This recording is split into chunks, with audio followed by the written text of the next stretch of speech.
오늘 말씀의 제목을 그래도 감사함으로 라고 하는 제목을 정해보았습니다. 여러분, 우리가 언제 감사가 나오게 될까요? 그냥 일반적인 경우를 이야기한다면 행복할 때 우리는 감사하기가 참 좋죠. 그러면 어떻게 행복을 할 수 있을까? 그것은요, 사실은 생각하기 나름이다라고 하는 거죠. 그러니까 행복은 상대적이다라고 하는 것입니다. 세상에 많은 사람들은 많은 것들을 가지고 있어야 행복하다라고 생각을 합니다. 사람들이 왜 고생해서 돈을 모을까요? 그 돈이 많아서 돈 때문에 걱정하지 않아도 되면 행복할 것이다 라고 생각하기 때문이죠. 그런데 세상의 일들을 바라보면 돈 때문에 벌어지는 안타까운 일들이 얼마나 많이 있습니까? 돈이 아무리 많아도 자살하는 사람들도 분명히 있더라라고 하는 거죠. 그렇다면 돈이 행복이 아닌 것은 분명한 것 같습니다. 그러면 우리에게 무엇이 행복을 줄까? 명예일까요? 아니면 또 권력일까요? 아니면 우리가 추구하는 어떤 한 가지 그것일까요? 아무리 행복할 조건을 찾아봐도 사실은 우리의 삶 속에서는요, 만족할 수 없는 것이 현실이다라고 하는 것입니다. 제가 예전에 한번 이런 적이 있습니다. 그 이사 신방을 갔던 적이 있어요. 이사 집을 사가지고 가셨던 분인데 제가 그랬어요. 집사님, 집 사서 행복하시죠? 물어봤어요. 네, 행복해요. 집사님, 한 달 뒤에도 똑같이 행복하실까요? 물어봤어요. 그렇지 않을 것 같다라고 하는 답변이 돌아왔어요. 그러니까 여러분, 행복은 상대적이다라고 하는 말이 그런 의미인 거죠. 행복의 파랑새를 쫓아가 보려고 하지만 결코 이루어지지 않는다라는 것입니다. 그러하기에 우리는요, 하나님을 만나야 행복해지는 줄로 믿으시길 바랍니다. 네, 인간이 하나님을 만나야 비로소 참된 행복을 찾게 됩니다. 영원한 행복을 누리게 되는 줄로 믿습니다. 하나님을 만나면 아무것도 없어도 감사할 수 있게 된다라고 하는 거죠. 왜냐하면 나에게 가장 든든한 백이 생기기 때문입니다. 예전에 철원에서 사역할 때 있었던 일입니다. 계약 기간이 끝나지 않았는데 집주인이 나가라고 해서 그렇게 나갈 상황이 됐었습니다. 그런데 그 집주인이 이제 저희가 한 10개월 정도 살았을 때인데, 이사비로 100만 원을 주신다라고 얘기를 하는 거예요. 그래서 처음에는요, 와, 100만 원씩이나 준다고? 와, 너무 감사하다. 와, 우리 아직 뭐 계약 기간은 좀 남았는데 100만 원씩이나 주니까 너무너무 감사하다. 그렇게 생각을 했습니다. 그런데 주변 사람들이 이런 이야기들을 하기를 시작합니다. 야, 너 그 100만 원 가지고, 야, 택도 없어, 야. 너 그거 부동산비도 너 받고 나와야지. 그거 100만 원 갖고 되겠니? 너 설치하는 뭐 이것저것 설치하는 비용도 받아야지. 뭐 어떤 사람은, 야, 너 그거 최소 2, 300만 원은 받고 나와야 되는 거야. 너 그 100만 원 너 그 조금이야. 제 마음이 어떻게 됐을까요? 100만 원 받는다고 엄청 기뻐했는데, 엄청 감사했는데, 감사가 싹 사라지는 겁니다, 여러분. 더 받았어야 되나 보다. 막 불평이 막 생겨나기 시작합니다. 이런 생각을 하고 나니까 완전히 막 마음이 막 우울해지기 시작합니다. 그런데 여러분, 이런 말을 들은 적이 있습니다. 무엇이든지 제로 베이스에서 시작하면 감사하지 못할 것이 없다. 이런 말. 여러분 혹시 생각해 보시겠습니까? 무엇이든지 0에서 시작하면 아무것도 없는 것이다 라고 출발을 하고 시작을 하면 감사하지 못할 것이 없다라고 하는 거죠. 그리고 하나님이 내 마음을 아시겠지라고 생각을 하니까요, 마음이 편해지기 시작하는 겁니다. 사랑하는 여러분, 이 짧은 인생을 살아가는 동안에 하나님은 여전히 우리와 함께 하십니다. 여러분 믿으시길 바랍니다. 그런 강력한 확신과 믿음만 있다면 삶의 여러 가지 감사하지 못할 조건이 찾아온다라고 할지라도 감사할 수 있게 되는 것입니다. 저는 오늘 이 말씀을 묵상하면서 여러분, 우리가 이 본문을 가지고 참 많은 시간 동안 설교를 듣게 되는데, 이 본문의 설교의 시작을 보통 어디쯤에서 시작을 하냐면 항상 기뻐하라, 여기서부터 보통 설교의 본문을 잡아서 시작을 하게 됩니다. 항상 기뻐하라. 그런데 저는요, 오늘 본문을 묵상하는데 항상 기뻐하라보다 앞에 있는 말씀이 눈에 확 들어오기가 시작하는 겁니다.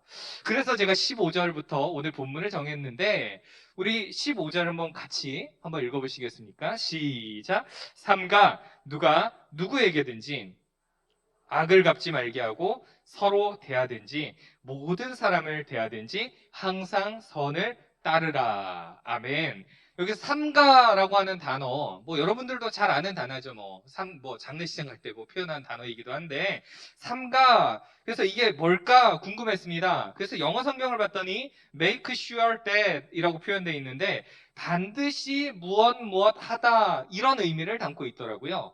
반드시 꼭 이것 이렇게 해야 한다라는 의미죠. 원문 성경에는 여러분은 주의하여 이런 표현이 또 등장하고 있습니다. 그러니까 이것을 여러분 오늘 본문의 전체를 묶어서 살펴보자면 항상 우리가 기뻐하려면 쉬지 말고 기도하려면 범사에 감사하려면 악을 악으로 갚아서는 안 된다는 그 이야기입니다. 여러분 이해가 되십니까? 항상 기뻐하려고 하는데 악을 악으로 갚으면서 기뻐할 수 없다라고 하는 이야기죠. 우리가 항상 쉬지 말고 기도해야 되는데 악으로 갚아놓고 기도가 잘 나옵니까, 여러분? 범사에 감사라는 말씀이 우리 가운데 들어와 있는데 우리가 악을 악으로 갚아놓고 범사에 감사가 됩니까, 여러분? 안 되죠. 그러니까 그렇게 하려면 반드시 내 안에 있는 분노를 제거해 버리라고 하는 것이죠. 악을 악으로 갚는 것이 뭡니까? 분노함이잖아요. 살펴보시면.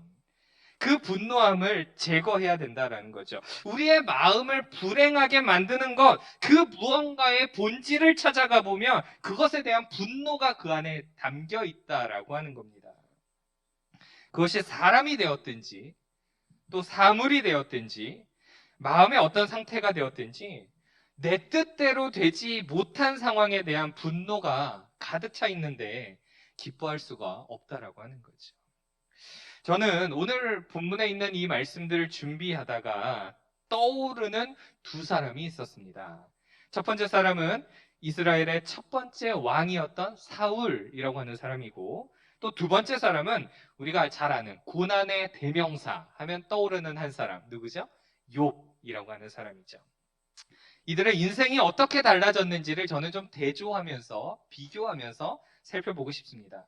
여러분, 이 사울의 이야기를 좀 보시면 다윗이 골리앗과 싸워서 이긴 후에 이제 왕궁으로 복귀를 하게 됩니다. 다 같이 복귀를 하게 되는데 그 많은 사람들이 춤추면서 또 노래하면서 왕 사울을 환영하였다라고 사무엘상 18장 6절에는 기록되어 있는데 그리고 여러분들이 참 잘 아는 이 장면이 등장을 하게 되는데 18장 7절에서 8절까지 우리 같이 한번 읽어보시겠습니다. 시작.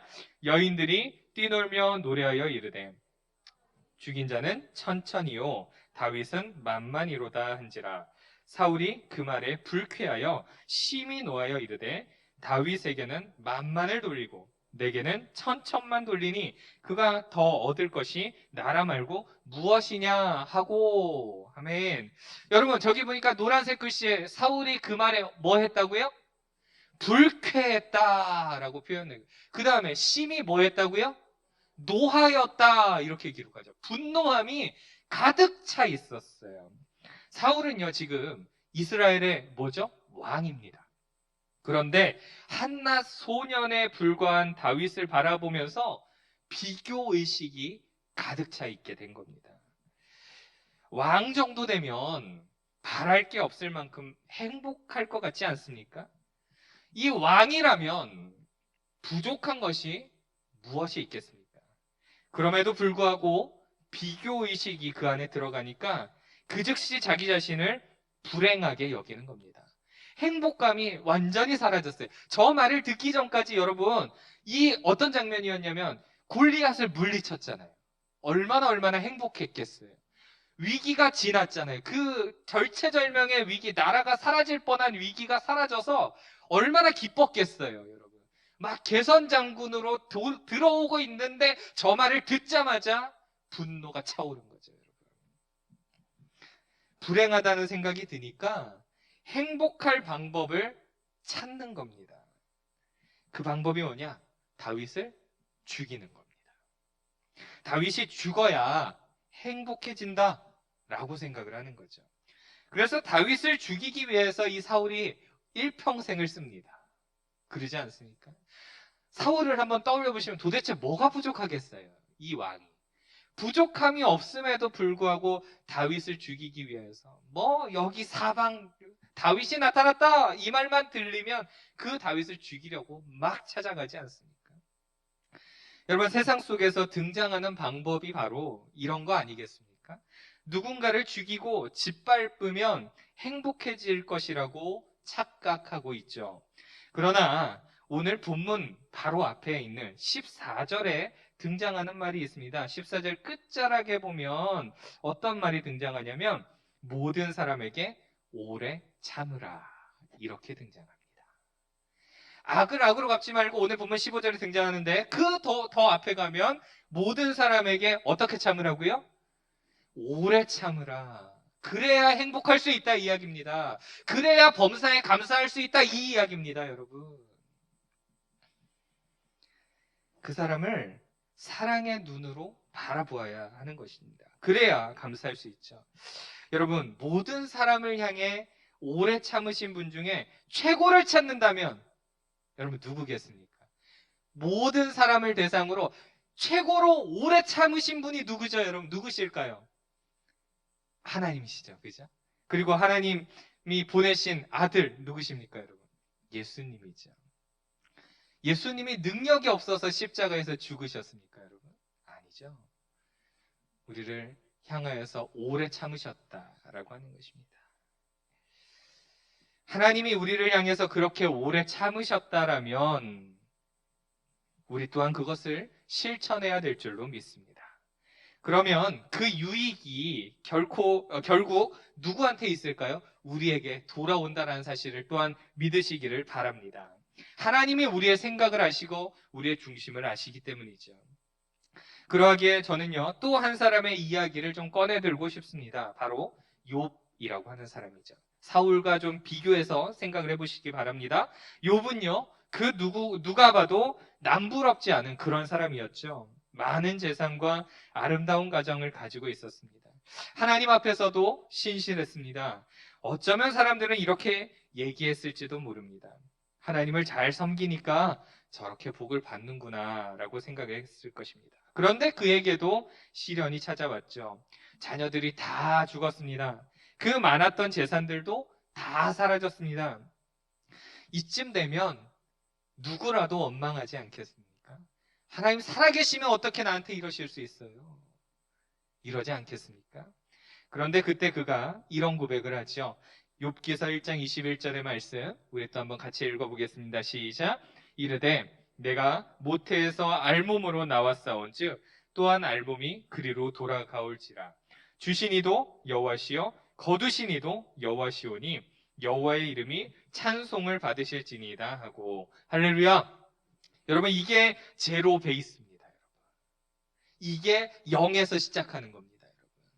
우리 중에 여러분 태어날 때 5만 원권 하나씩 들고 이렇게 태어나신 분은 없잖아요. 여러분. 가실 때 그거 가지고 천국 갑니까, 여러분? 아니죠. 어차피 내가 태어날 때 아무것도 가지지 않고 나왔으니까 그저 있는 것에 감사해야겠구나. 그는 이런 마음을 가졌다라고 하는 것입니다. 감사할 수 없는 조건들 속에 그는 감사하고 있는 것을 봅니다. 저는 가끔 TV에서 나오는 광고 내용을 볼 때가 있어요. 근데 어떤 거냐면 월드비전이나 초록우산이나 이런 어린이재단 같은 것을 만든 내용인데 진짜 어려운 아이들의 상황들이 막 등장해요. 거기 보면 희귀병을 가지고 있다거나 아니면 굉장히 물질적으로 어렵다거나 막 그런 영상물을 제가 본 적이 있거든요.